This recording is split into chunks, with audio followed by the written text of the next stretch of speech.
ও ফাহাদের ex girlfriend. Fahad ওকে না বিয়ে করে আমাকে বিয়ে করছে দেখে ওর উপর রিভেঞ্জ নেওয়ার জন্য আপনার ছোট ছেলে সামিরকে বিয়ে করছে। ফাহাদকেও সুখী থাকতে দিবে না, বুঝছেন? তুমি না ইম্পসিবল।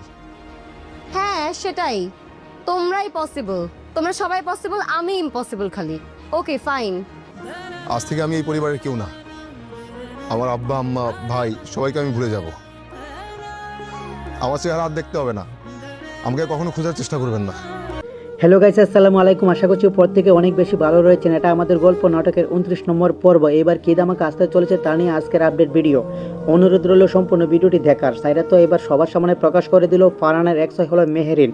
অন্যদিকে সামির তো মেহেরিনকে নিয়ে বাসা থেকে চলে যাওয়ার সিদ্ধান্ত নিয়েছে। তাহলে আগামী 29 নম্বর পর্বে কী ঘটবে এবং 29 নম্বর পর্বটি সবার আগে কিভাবে দেখবেন, আর আপনারা যারা 29 নম্বর পর্বটি সবার আগে দেখতে চাচ্ছেন তারা অবশ্যই আমাদের এই চ্যানেলটি সাবস্ক্রাইব করে পাশে থাকবেন। তাহলে অবশ্যই 29 নম্বর পর্বটি আপলোড করা হবে এবং কবে কখন আপলোড হবে তার আপডেট নিয়মিত পাবেন আমাদের এই চ্যানেলে। 29 নম্বর পর্বে আমরা দেখতে পারবো সাইরা তো সবার সামনে মেহেরিনের আসল পরিচয় নিয়ে আসবে এবং অর্থাৎ সাইরাকে অপমানিত হতে হয়েছে গয়না চুরির জন্য। এই জন্য সবার সামনে সাইরা সবশেষে ফারহানের এক্স গার্লফ্রেন্ড মেরিন ছিল এটা বলে সবার সামনে সেও অপমানিত করবে মেহেরিনকে। এটা আমাদের গল্প 29 নম্বর পর্বটি অবশ্যই দেখবেন। আর তাহলে আশা করছি প্রত্যেকেই অনেক ভালো লাগবে এবং সবচেয়ে ইমোশনাল হবে আস্তে আস্তে। আশা করছি সবাই ভালো থাকবেন। আসসালামু আলাইকুম, আল্লাহ হাফেজ।